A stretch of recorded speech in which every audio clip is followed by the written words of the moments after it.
नमस्कार, आप Indo Nepal times देख रहे हैं। मैं हूं रंजन। मीडिया किसी को न बचाती है न किसी को फंसाती है, पर जो सच्चाई होती है वही दिखाने का प्रयास करती है। मुजफ्फरपुर ज़िले के मरवन प्रखंड के जदयू के प्रखंड अध्यक्ष पर आरोप लगा है और यह आरोप लगा है कि वे शराब का तस्करी करते हैं, शराब बेचते हैं और शराब पीने पिलाने का काम करते हैं।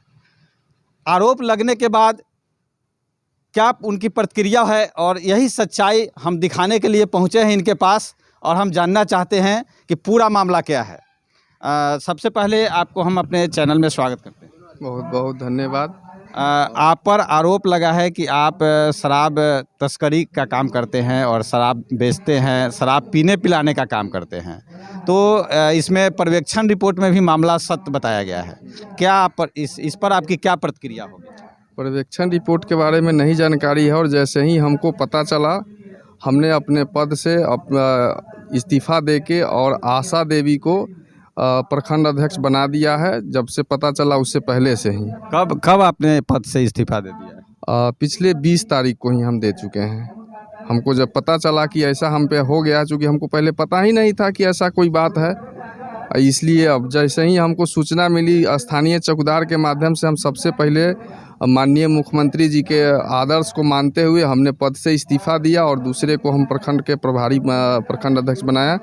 और ये आरोप जो है राजनीति से प्रेरित होकर लगाया गया है। और यहाँ के जो थाना अध्यक्ष थे मणिभूषण कुमार, तत्कालीन हैं अभी, वो जब भी हम लोग थाना पे जाते थे तो कहते थे कि नेता को देखना नहीं चाहते हैं, नेता को हम फंसा देंगे। कितना नेता को हम जेल भेज दिए। कई यहाँ नेता है, कई पार्टी के नेता हैं। सिर्फ आप ही को कहते थे और किसी और को भी? नहीं, सभी को कहते थे। इसमें अब इसी के खिलाफ हम लोगों ने सामूहिक एक आवेदन दिया था, जिसमें मरवन के पंचायत के सदस्य, पंचायत समिति सदस्य थे, मुखियागण थे, सरपंच थे, जिला परिषद, सभी लोगों ने एक सामूहिक आवेदन तैयार किया और 29 तारीख को उनके खिलाफ कि सभी जनप्रतिनिधि और नेता को अपमानित करते हैं तत्कालीन थाना प्रभारी करजा मणिभूषण बाबू। इसलिए सब लोग मिलके हम लोगों ने आवेदन दिया, मुख्यमंत्री जी के यहाँ भी दिया, आदरणीय श्रवण बाबू जो ग्रामीण विकास मंत्री उनके यहाँ दिया। और ठीक 30 तारीख को बैक डेट में मणिभूषण बाबू एक शराब पकड़ाया था चुनाव के दौरान, पंचायत चुनाव से 2 दिन पहले। और मेरे घर पे नहीं पकड़ाया था, मेरे घर से बगल में किसी के दरवाजे पर, और पुलिस उसको पीछा करते करते वहां तक पहुंची। और पर्यवेक्षण रिपोर्ट में तो बताया गया है कि आपके घर से बरामद हुआ है, तो गलत बताया गया है। इसके लिए गवाह जो दिया गया है उस गवाह से भी आप बात कर सकते हैं कि पुलिस उसको पीछा करते करते आई और वो जो शराब माफिया था वो भाग रहा था, तो उनकी गाड़ी भी उसी समय पकड़ी गई, वो शराब माफिया भी उसी समय पकड़ा गया। और जो शराब माफिया बताया, जो पकड़ा गया, वो कि 3 आदमी का नाम बताया, उसी 3 आदमी पर FIR हुआ। हमने कहा भी कि भाई मेरा घर नहीं, आप मेरे घर के पास गिरफ्तारी दिखा रहे हैं, सामान बरामद दिखा रहे हैं, तो ना बोलूँ कोई बात नहीं है ऐसा। अच्छे विचार से बताया कि नहीं ऐसा कोई बातें नहीं है, ये तो होता है, जो चर्चित नाम रहता है उसी के पास दिखाया जाता है। हम कहे ठीक है, कोई बात नहीं है। इसी दौरान जब उनके खिलाफ हम लोग जब आवेदन लेके चले तो 29 को आवेदन दे रहे हैं और 30 को मेरे पर मामला दर्ज। आप 29 को उनके खिलाफ में आवेदन दिए? जी, मेरे पास रिसीविंग भी है, मेरे पास कागज़ है, ये सब हम दिखा सकते हैं। और मैंने हम वरीय पुलिस अधीक्षक को भी दिए थे और माननीय मुख्यमंत्री जी को भी दिए थे, जो सब मेरे पास रिसीविंग है 29 तारीख के डेट में। और 30 को मेरे पे केस हो रहा है। और इसमें जो भी गवाही है उनसे भी आप जाके पूछ सकते हैं। और जो लड़का एक राजेंद्र कुमार पकड़ाया है, उससे जबरन बयान लिया गया है और उसको कहा गया है कि अगर तुम बयान नहीं देगा तो तुम्हारे माता पिता को फंसा देंगे। और किसके द्वारा जबरन बयान लिया गया? थाना प्रभारी मणिभूषण के द्वारा। उन्होंने जब दबाव बनाकर, जबकि केस के IO शैलेंद्र कुमार हैं और बयान दर्ज कर रहे हैं थाना प्रभारी। तो ये पूरा मामला बनी बनाई मामला है। इसमें प्लानिंग के तहत किया गया। और चुनाव जो हम जीत गए तो जो बहुत सारे ऐसे लोग हैं जो परास्त हुए हैं, उनको भी ये नगवार गुजर रहा था। तो ये पूरा राजनीति से प्रेरित होकर मुझे फंसाया गया है। मेरा कोई ऐसा रिकॉर्ड नहीं है। पूरे गांव समाज, मुखिया, सरपंच, पूरे मरवन ब्लॉक में कहीं भी जाके कोई जांच कर ले, पता कर ले। अगर थोड़ा भी इस तरह का मामला बनता है तो हम अभी के अभी पुलिस के हवाले करना चाहते हैं। तो क्या इसमें लग रहा है आपको कि आप मतलब किसको विरोधी मान रहे हैं? आप कौन आपका कहने का क्या मतलब उद्देश्य है कि कौन विरोधी है जो आपको इस तरह का षड्यंत्र रचा है?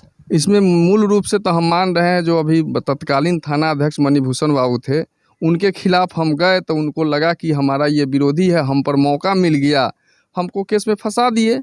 और थोड़ा बहुत राजनीति से भी प्रेरित लोकल पॉलिटिक्स भी हमको परेशान कर रहा है, चूँकि बराबर हमको कुछ ना कुछ में लोग फंसाने का कोशिश करता है।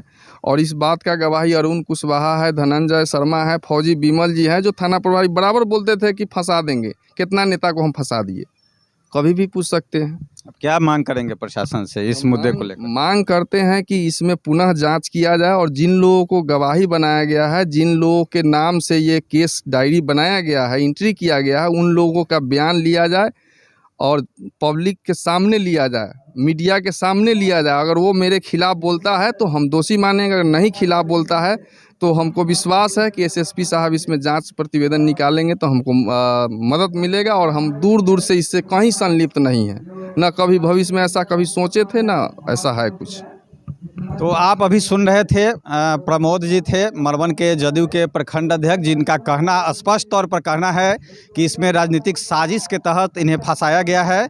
और जो पूर्व के एसएचओ थे मणिभूषण, उन पर आरोप लग रहा है कि उनके खिलाफ इन्होंने आवेदन दिया था, मुख्यमंत्री के यहाँ शिकायत किया था, जिसके विरुद्ध इस तरह की कार्रवाई की गई है। और इन्होंने अपने पद से भी जैसे ही इन पर एफआईआर हुआ, इन्होंने अपने पद से भी तत्काल इस्तीफ़ा दे दिया था। यह हम आपको यह खबर दे रहे हैं, लोगों तक यह अपनी बात को पहुंचा रहे हैं कि इन्होंने उसी समय इस्तीफ़ा दे दिया था, क्योंकि यह संशय की स्थिति बनी हुई थी। कई लोगों का फ़ोन आ रहा था और यह भी जानकारी लेने की कोशिश हो रही थी कि एफआईआर होने के बाद अब तक वे अपने पद पर क्यों बने हुए हैं। तो आपको यह जानकारी हम आप तक पहुंचा रहे हैं कि इन्होंने जैसे ही एफआईआर हुआ इन पर, तत्क्षण इन्होंने इस्तीफ़ा दे दिया था।